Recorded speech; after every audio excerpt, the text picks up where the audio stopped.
Okay, tenemos adjective agreement.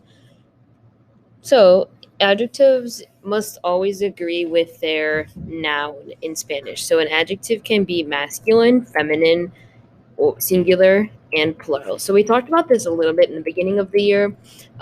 Remember when we were talking about, like, so if a girl in the class was asked "Cómo estás?" and you wanted to say "I'm tired," you couldn't just say "Estoy cansado." We had to change it to "Estoy cansada," because that makes it feminine.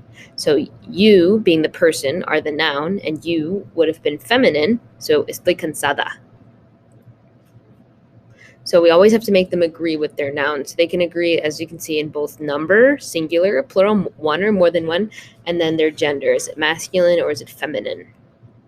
So if the noun is masculine and singular, the adjective is going to end in O. So this is like from our vocab list. Pretty much everything ends in O. So it's like alto, bajo, delgado, gordo. And if the noun is feminine singular, the adjective is going to end in A. So same adjective, you just change the O to an A. So it'd be like el chico gordo, la chica gorda. El chico bajo, la chica baja. When we were describing more than one noun, we must make the adjective plural.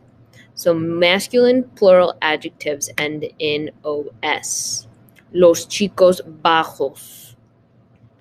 Use masculine plural adjectives when describing more than one masculine noun or when describing both masculine and feminine nouns together. She talked about how Espanol is largely based in machismo and that kind of like masculine society. So even if you are in a room full of 100 women and they're all short, they are las muchachas bajas, las muchachas bajas, a room full of girls. If one guy, we'll call him short two, one short guy walks in. Now instead of being las muchachas bajas, they are los muchachos bajos, because there's one guy in there. So if you have anything that's sort of mixed gender, doesn't matter what the majority is or anything like that, it does default to the masculine. So por ejemplo, los muchachos, los amigos, Carlos y Catalina. So these are going to be some of your pronouns then. So los muchachos, the boys, those guys. Los amigos, the friends. Carlos y Catalina. So Carlos is a boy, Catalina is a girl. But if we're saying that they're both short, Carlos y Catalina son bajos, even though Catalina is a girl. We're still going to say bajos. And los amigos, this could be all guys that are friends. This could be 3 guys and 3 girls who are friends, but we're defaulting to masculine. Feminine plural adjectives end in AS. So we use feminine plural adjectives when describing more than one feminine noun. So only if we are in a group of only girls are we going to use this. So if you're in a room with like 30 girls and they're all tall, they are las chicas altas, las muchachas altas. And remember that things, nouns, person, place, or thing. So the thing could also be feminine. Las amigas, las clases, Margarita y Rosa, las escuelas. So las amigas are the girl friends, those friends that are girls. So we know that las amigas has to be all girls. Las clases, the classes. So those aren't people, but they are a thing and a group of things. And because we have las here, we know it's feminine. Margarita y Rosa, 2 girls. And then las escuelas. So once again, we have a thing. So the schools, las escuelas, it's feminine. There are some adjectives that do not change according to gender. Inteligente, triste, popular, inteligente, fuerte, and grande. These are just some examples of adjectives that aren't going to change. So you guys can see that they end in E or a consonant, which is a non-vowel, so L, R. So these aren't going to change. So if you're a smart boy, you are el chico inteligente. If you are a smart girl, you are la chica inteligente. So you don't change the E at all. So plural adjectives that do not change according to gender. So if the adjective ends in a consonant, we add ES.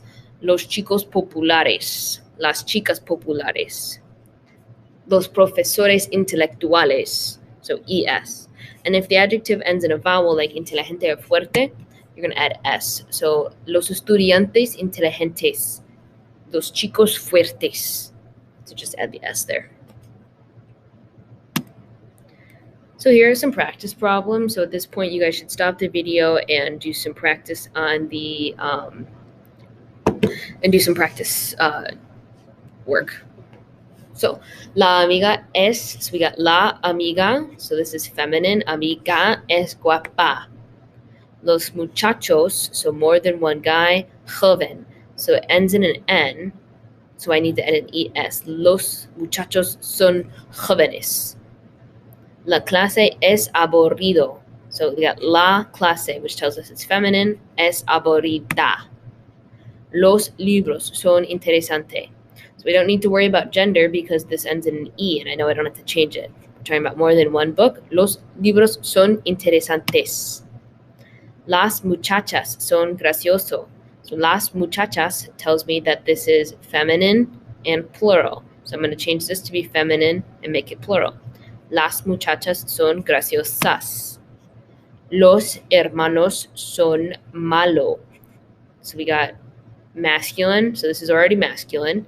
Plural though, so we need to make this plural. Los hermanos son malos. El joven es popular. So in this case, the young person, and we know it should be masculine because they give us el. You can be la joven as well. Es popular, so I don't need to change anything. Es popular.